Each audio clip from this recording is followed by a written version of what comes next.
सकाळचे 8 वाजले. सकाळी काल पौर्णिमेला फोडलेलं नारळ, लसूण खोबरं संपलं होतं. सगळं पहिल्यापासून सुरुवात चालू आहे माझी.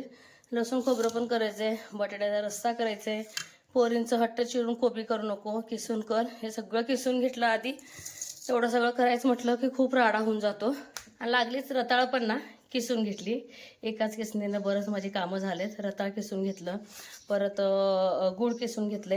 आता ह्याच्यामध्ये सुंठ, थोडंसं चवीपुरतं मीठ, तर मीठ लागलंच ठेवतेस तर सुंठ घालायचं आहे. तर चपातीचं पीठ घालून ह्यात मळून घ्यायचं आहे. कणिक मळून घेतले. तर सगळं एक एक आधी हे बारीक करून घेणार. हे बारीक केल्याशिवाय आपली भाजी तयार होत नाही. आणि माझी देवपूजा पण आवरली. मी अश्विनी साई समशिष्ट चॅनल मध्ये आपलं सर्वांचं खूप खूप स्वागत आहे. तर घाऱ्या करायच्या चालेल. तर ह्याच्यामध्ये बघा खलबत्त्यातच बारीक करून घेतले सुंठ. भरपूर असं सुंठ घेतलंय. आधी ना म्हणजे जेवढं शक्य होतंय आपलं रताळ मिक्स करायचं बिन पाण्याचं, तेवढं आपलं मळून घ्यायचं. म्हणजे काय होतंय एकदम पातळ पण होऊ शकते, कारण रताळमध्ये पण पाण्याचं प्रमाण जास्त असतं आणि त्याच्यामध्ये आणि गूळ आपण घातलेला असते ना, त्यामुळं मग नंतर थोडं थोडं पाणी घालून ना ह्याला जसं आपण कणिक मिक्स करतो पण सेम जसं की ना आपण भोपळ्याचे घारगे करतो ना तीच पद्धत. दुसरी वेगळी पद्धत वगैरे काय नाही. पण मला तर ते भोपळ्यापेक्षा हेच टेस्टी लागतं रताळ्याचं. तर म्हणलं चला तर रताळ्याचे घारं पण खाणं होते, पोरींना पण आवडतंय तुपाबरोबर मस्त. आणि तसंच म्हणलं पलीकडच्या आत्यांना पण त्यांना पण द्यावं टेस्टिंगला. तर चला आई चूल पेटवायच्या गायत आहेत. आई चूल पेटवली का पटकन मला बटाट्याचा रस्सा फोडणी टाकून मी काय करते लगेच कढई देऊन टाकते, आपली काळी कढई. मग बटाटे वगैरे शिजवतं, मग दुसरी कामं माझी होतात जसं की कणिक वगैरे सगळं बाहेर वगैरे ठेवायचं. कितीही लवकर उठा, सगळी घाई घाई. तर 6 पासून बाहेरचं मी झाडते आपलं बाग. तुम्हाला मी दाखवते, ते का मी शूट केलं नाही, झाडी तेवढं कमीच आहे. तर आता इतकं आता सध्या तर चकाचक चकाचक दिसतंय, पण नंतर ना बघायला नको. तर एक ना गाठूडच बांधून ठेवले कचऱ्याचं. आई म्हटले की रोज रोज नको त्याला अब्दू, एकदमच आपण पेटवून देऊया. तर बाग क्लीन करून वगैरे आंघोळ करायला बरोबर 7:30 पावणे 8 वाजले. चला तर हे पूर्ण मळून घेते, म्हणजे बाकीचं पटपट मला तयारी पण करायला येते. बऱ्याच ठिकाणी ना नव्याची पौर्णिमा वेगवेगळी पद्धतीने साजरा करतात. चांगलीच गोष्ट आहे. जी गोष्ट मला माहीत नव्हती ती पण माहीत झाली. बरं वाटतं वेगवेगळ्या पद्धती म्हटलं की नाही, वेगवेगळ्या रूढी परंपरा, आणि ते ऐकायला पण छान वाटतंय आणि लगेच डोळ्यासमोर कल्पना पण येते. आणि लागलंच म्हटलं आई चूल पेटवली होते ना, आणि ओल्या खोबऱ्याचं वाटणची आमटी खरंच खूप छान लागते. तर नेहमीप्रमाणे जिरे मोहरी आणि भरपूर असं ना लसूण खोबरं वापरलेलं आहे मी, अगदी ताजं आहे म्हणून.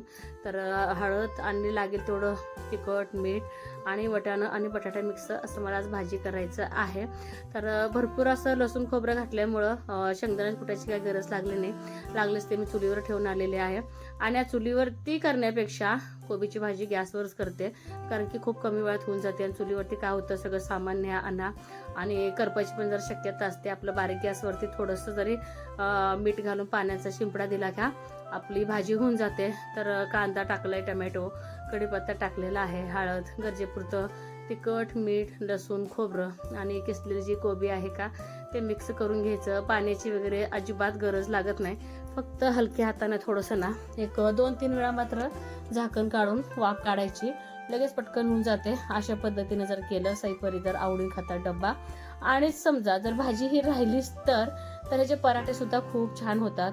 अगदी आवडीने त्याच्यावरती तूप टाकून जरी खाल्लं ना, अगदी चांगली अशी भाजी होते. आणि वरून थोडीशी कोथिंबीर भरभरून घेतलेली आहे. चांगलं लाडाला आलाय आणि येत नाही खरं कसं आलाय बघा की. अरे घार करायला घ्यायचंय. लकी दाखवते, लकीचा लाड कुठे येऊन बसलाय. मार चल बाहेर चल लकी चल, गप परी तसं लाड नको लाव. गेला बघा आई. त्याला तसं बोलल्याशिवाय कळत नाही. खाण्यापुण्यापुरता लाड, आत यायचं नाही. समजतंय की सगळं सगळं समजतंय. पहिल्या घाऱ्याच करू आई, खात्यात पोरी. चलो तूप आणलंय भाजायला. जसं चपाती करतो त्यापेक्षा थोडीशी जाड, छोट्या छोट्या छोट्या छोट्या अशा मी घाऱ्या लाटणार आहे. आणि तिकडे रस्ता छान शिजतोय आपला. वरडलेलं कळते की, डोळे वाटणार की नाही गपचूप जाते.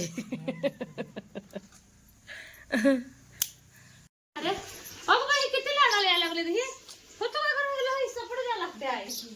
लकीचा बाहेर जा. नाही लईच लाडाला यायला लागले. आता उठली आजी बाहेर जा. इथं बघ काय घेतली मी आजी चपाती कडी लावा. तर हे बघा अशा पद्धतीनं लाटून तुपात शेकून घेणार आहे आणि इतकं मस्त लागतात ना गरम गरम. जितकं भरपूर तूप तितकं घारी आपली एक नंबर लागते आणि लाटायला काही सुद्धा प्रॉब्लेम येत नाही. गेला लयच येड्यावर करायला लागलं. काल कोण बांधलं होतं? तुम्ही बांधलं होतं का परी बांधलं होतं देवाला जाताना? परीला बघून सुटला. परीच्या हितो पाय द्यायला लागलाय का बरं सोडून गेला म्हणून. हिने चिरकाली पण मी गेल्या तिच्यावरच मला करायला लागलाय. हे येड्यासारखं भीती वाटते हो कधी कधी. घरचं आहे म्हणून काय झालं हो काय.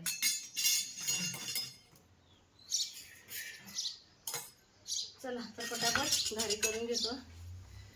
होते घे आता. तर सई आली जेवायला आणि घारगे ना खूप सुंदर असे व्हायला लागलेत. तर 2 सासवांना मी देणार आहे आज. बस की हे धरा सोनू चपात पाहिजे. काय केव्हा 11 वाजता आलो होतो सांगोल्यात दवाखान्याला. आता बरोबर 1:30 वाजलेले आहेत. तर दोघांचे पण दात बसवून झाले, कॅप बसवून झाले. तर बघू आता पुढचं नियोजन काय आहे. आज तेजू भेटणार होती तर योग येतोय का नाही मला माहीत नाही. तिचं कॉलेज सुटायचं कधी आणि ती यायचं कधी. कारण तिचे ना पेपर वगैरे संपलेत आणि तिला 8-10 दिवस सुट्टी आहे वाटतं. ती पण चालली वळसंगला. बघू आता काय होतं. तुम्हाला काय अर्धा तास खाऊ नका मला कसं नाही काय सांगितलं. हा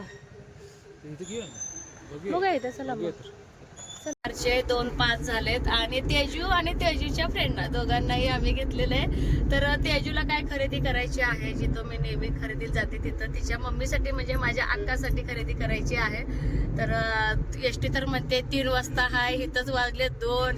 खरेदी करते किती हिला सोडायचं कधी जाते कधी काम माहित नाही. पण माझं काम मी आता केले एक मावशी म्हणून का नाही. सगळेच विद्यार्थी चाललेत घरी आपापल्या पेपर संपले त्यामुळं. तर बघू आता काय घेणार आहे काय नाही मला पण माहित नाही. पण तेजूर इथले काही दुकानं माहित नाहीत त्यामुळं म्हटलं चल तुला मी थोडं मदत करते. मग हिला स्टँडवरती सोडायचं मग तिथून मग घरी जायचं. आम्ही पण सकाळपासून काही जेवलो नाही खाल्लं नाही. तेजू मस्तपैकी हॉस्टेलचं खाऊन आल्याशील. काय काय खाल्ली आज? अजून डाळीची भाजी होती. हा कशाची तरी होती. कशाच तरी का दोडक्याची होती. दोडके हॉस्टेलला दोडका करते ते. पनीर नसते दोडका बी असते मग की जाताना दोडका खाऊ घातलं मी तुम्हाला लागते दिवशी. चला असं बघू आता जाऊ 5 मिनिटात पोहोचतोय. रोज होते की काय जाऊ देत नाही हॉस्टेलला तर जाऊ नको म्हणते.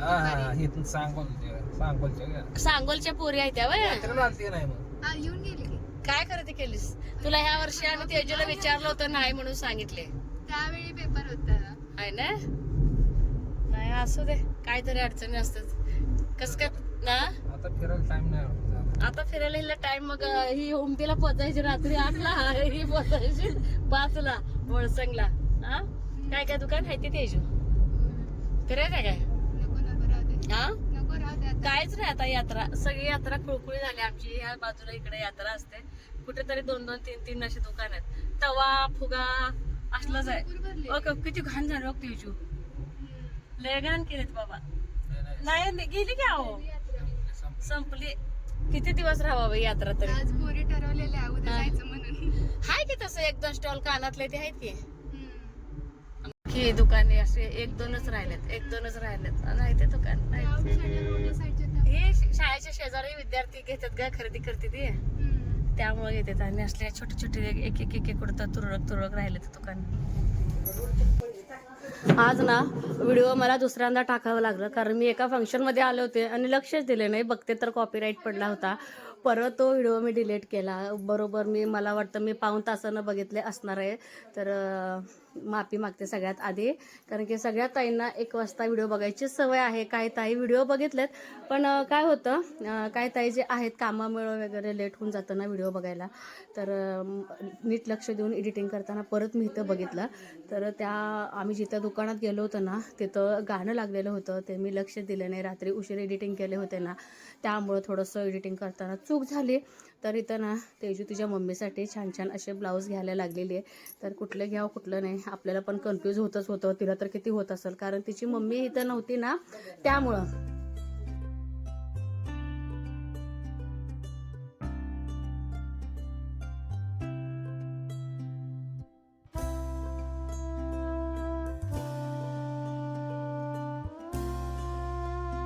अक्कासाठी तर असं ब्लाऊज सिलेक्ट केलेले आहे. छान आहे, अगदी मस्त आहे. आणि हे एक घेतले आणि ट्रचेबल आहेत त्यामुळं. तर हे 2 सिलेक्ट केले मम्मीसाठी. आणखीन तिला काहीतरी अस्तर वगैरे घ्यायचे आहेत.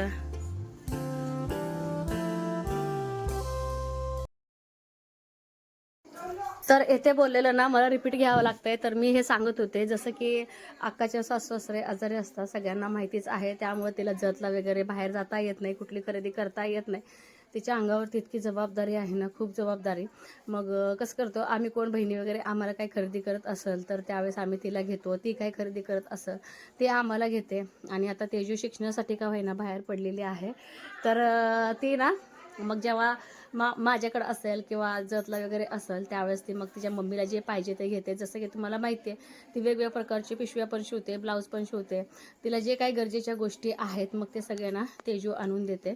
तर ती काही साड्या घेतली होती आणि त्याच साड्यासाठी ना तिला फॉल अस्तर वगैरे काय पाहिजे होतं, तर तेही म्हटलं तेजूला लागलंच इथेच घे. आणि 1 मीटर जर घेतलं ना अस्तर तर पुरेपूर आपलं ब्लाऊजला पुरून जातं. आणि तेजूचं असं म्हणणं होतं की मावशी तुमच्या सांगोलला सगळं खूप महाग आहे, पण तिला तसं वाटते कारण की जतमध्ये काही गोष्टी स्वस्त आहेत. पण आता बघा, देश बदललं की वेश बदललं तशा प्रकारे आहेत. जिथं जाईल तिथे किमती थोड्याशा कमी जास्त होत असतात आणि कपड्यामध्ये पण थोडाफार बदल असतो ना. तर तिला एवढं काय माहिती, पण आता हळूहळू का होईना इथून तिला माहिती होईल. काकांना दे.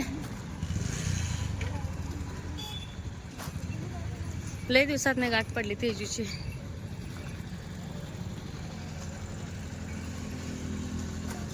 चालेल चल, जायचे नाहीत ना बाळा. जाऊ का मी, जायचे ना नीट. हा मम्मीला ब्लाऊज आवडतात का सांग मला. हा बाय.